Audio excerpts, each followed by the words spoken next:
started.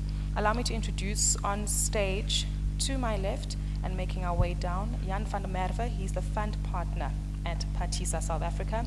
He's followed by Ilaria Bonucci, investment director and equity investments at CDC Group PLC UK. I hope I said that with the correct Italian accent. Therefore followed by Kushil Maharaj, who's the chief executive of G5 Properties South Africa. And towards the end is Kesia Rust, who's the executive director of AUHF South Africa. Thank you so much to our panelists for joining us today. And perhaps I'd like to start off by getting an overview of the current environment. And Jan, I'll start by posing this to you, only because I know that you work in the private equity space, and certainly we've seen the amount of capital that's been allocated to the affordable housing fraternity, seeing different models being introduced to the market. But very briefly, if you can paint a picture as to what the narrative has been over the last 5 years and how that is changing, and Phakisa's role as well in changing that narrative with regard to increasing innovative financial policies to address the affordable housing crisis we have on the continent. Okay, thanks very much for that.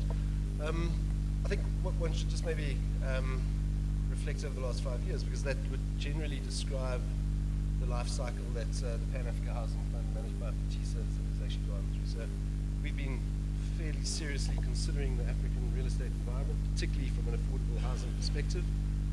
And our reason for living, and the reason why our investors, who include CDC, who are actually part of on my left, together with other African development finance institutions, our reason for living comes out of a fundamental insight that housing in general across Africa, but in particular affordable housing, has been starved of risk capital. And risk capital, I really mean kind of the equity portion of the investment basket that is needed to construct houses.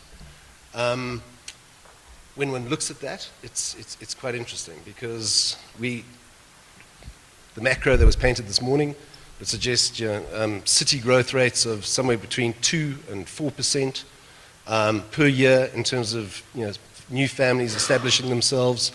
That creates a huge housing deficit. So if one looks at a city like Nairobi, that structural deficit is estimated at close to 400,000 units. And the ongoing incremental deficit that's not being matched is somewhere in the range of 30 to 40,000 units per year. So even in a city like Nairobi, which is a relatively developed delivery mechanism for housing, even in the absence of large state projects, we see huge gaps in the funding of houses. What it also talks to, I think, is the fact that the middle and bottom of the pyramid remain fairly starved of risk capital and supply of housing. And what we do at the Pan Africa Housing Fund, I suppose, is really try and address that risk capital gap in developments of affordable housing. And we do that in Eastern and Southern Africa. We call ourselves the Pan Africa Housing Fund, but we're actually quite geographically focused on 6 geographies across Eastern and Southern Africa. Is that deliberate? I think so. One can't be all things to all people. And when we closed our fund, we had a very critical look at ourselves and said, well, where can we best manage the risks that we're going to be taking on? And we have offices in Mauritius, Nairobi, Lusaka, and Johannesburg. And that gave us a geographic focus that said we're probably better off trying to manage risk in Eastern and Southern Africa rather than West Africa. And I think we're enormously excited about West Africa. We're enormously excited about sort of putting money into a second fund come through the end of next year. And there we would certainly consider looking to expand our reach into West Africa. But I just want to make one critical quick point. So structural long-term supply considerations in terms of there being deficits, also in terms of the incremental new housing coming onto the market across all of these markets, large gaps still remain. And that's really because there hasn't been enough capital focused, either coming directly from the state, directly into housing, or even sort of more indirectly, that money enabling more land into the real estate process, which allows developers to start mobilizing on infrastructure, improved land. So there are big challenges there as well. Kesia and the rest of the team can talk about the affordability challenges from the demand side. Yeah. But I think that there are some real opportunities that are starting to present themselves across the continent around where capital can be best applied. And I think just to give my 2 cents worth on that, I think there are enormous opportunities for private capital to get involved in infrastructure finance in the absence of the state, but clearly that has a cost. There are enormous opportunities around focusing on whether the relative size of the market actually is. I mean, most of these African housing markets are structured towards rental as opposed to purchase. And if one really wants to make a difference in Africa, I think one needs to put more and more money applied towards the rental side of the solution rather than the build-to-sell type of solution.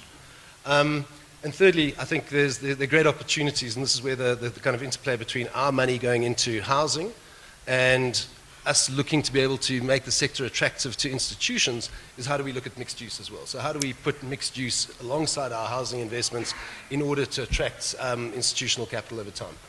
You mentioned mixed use. Sorry, Kushil, my eyes directly went to you, but we'll get to that in just a moment. You did allude to policy and the opportunity and affordability, which is a critical issue. And Kezia, perhaps that's the ideal time to actually come to you for perspective here, because as Jan has mentioned, there's a significant amount of opportunity for private capital to be deployed, but at the same time, you need an enabling environment to encourage that capital to be invested in those markets. Paint a picture for us as to what you're seeing with regard to trends east-west versus the SADC region when it comes to policy which is moving in the right direction to encourage this private capital investment into affordable housing. Okay, thank you. I think historically we've understood that the real difficulty in the affordable housing market has been that the steps that you go through to deliver a house from the beginning, from identifying the land all the way through to investing in the infrastructure and then putting the house on the ground and facilitating a sale, all of those steps have been really difficult. And they become difficult for a whole range of reasons, and not limited specifically to the housing sector, but also in terms of the financial sector. And what has been happening over the last few years, I would say probably about last 10 years, as an awareness or recognition of massive urbanization and the pressure being put on cities, that central banks and the finance departments in governments are starting to pay attention to the role of property in their economies and the role of housing in that space. And so we would have housing departments across the continent that wouldn't have a strong financial focus. Their objective would be to deliver houses and to achieve the housing of their population, and they would frame that, probably historically they framed that as a social objective, and then lack the capital to actually deliver on that. What's now happening is that as the finance departments are becoming involved in that, there's a bit of focusing of the mind. That's helped in some regards by interventions like, for example, the World Bank, which has been working first in Egypt and then went to Tanzania, Nigeria, and in the Wemu region in putting in place a mortgage liquidity facility, which became a way of funding mortgages in those countries, but also an organizing principle. So when they established the Tanzania Mortgage Refinance Corporation, that was a liquidity facility to support mortgage lending in that country with a focus on affordable. And suddenly they realized they didn't have any stock. There wasn't any housing being built that they could actually buy with these newly available mortgages. And that resulted in then a policy focus on the opportunity for development in that space.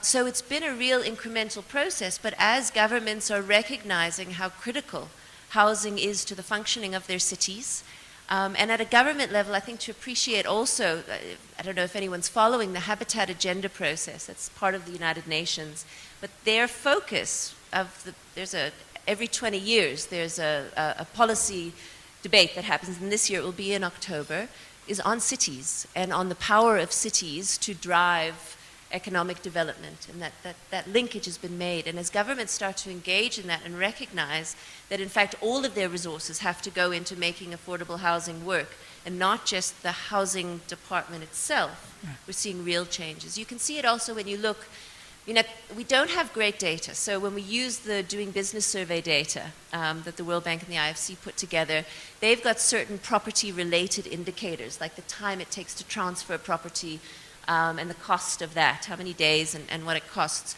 It relates to commercial property, but you can use it as a proxy for residential, and we'd like to improve upon that. But you can see, if you compare between years, there are certain countries where there is a great improvement, and that changes the business environment for investors to operate in those places. I think there's also been a shift away within government from a sense that they have to go it alone, and they can recognize now that they can't do it alone. And so they have to create a facilitative business environment.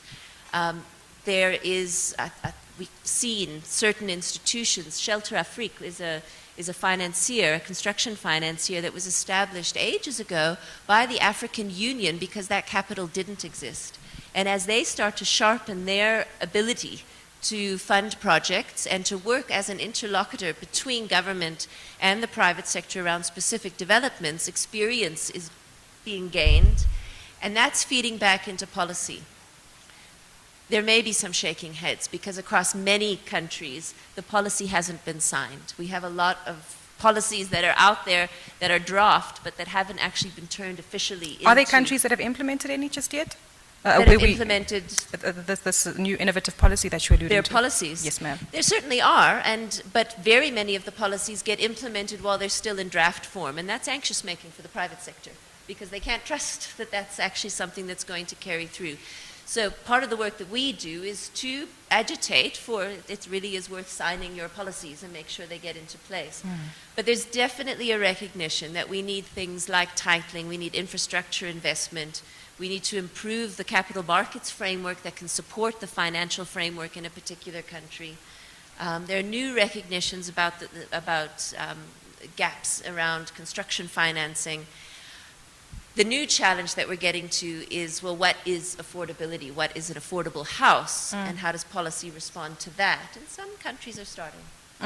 I'm hoping we can piggyback off of that conversation, and perhaps, Kushil, that's where you can get in, because as Jan did mention the mixed use part, I wanted to also get your view on, as an investor, you can't necessarily try to appease the masses because that's not your mandate. You've got shareholders to respond to. So how does the environment from a policy perspective, as well as the needs of requirement of those tenants, influence your investment decision when it comes to residential property or looking at mixed use?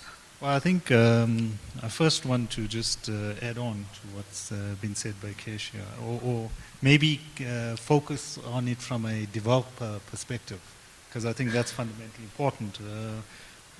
Key problems with affordable housing is the viability of projects, and obviously a major component of that is because you're constrained on the income side, your costs need to be low. So, you know, in our view, what government needs to do is to assist, one, with the access to land at affordable prices, because that's a major hindrance on the continent, wherever you go. If you're doing private sector deals, land costs are exorbitant. And secondly, it's on the tax side. There could be initiatives on concessions on tax that then creates that enablement for you to be able to develop viable projects. And that talks to the private sector, and that would talk to delivering these sort of projects on scale going forward. So that is mainly from a developer perspective, but I think from a mixed use, and you seem focused on the mixed use concept, so I'm going to respond to that. I think different markets provide different opportunities for the mixed use concept. We focus on that. We look at it country specific. You know, in certain instances it works well, whereas in other instances. To give some examples? Well, for example, in certain aspects in South Africa, Kenya, it works well. In other jurisdictions, it does not work well. If you take a place like Ethiopia, where we currently are looking at residential development, which we're launching soon, in that environment, you got to focus on the sector that you wanting to develop, as opposed to looking at aligning it with supporting type of developments. So country, understanding the country and what are the needs are very important. I want to also get your view on this here, Ilaria, especially given the fact that you do come from a more global perspective and giving us, and by no means offensive, but outside looking in view, given the fact that you represent an international company.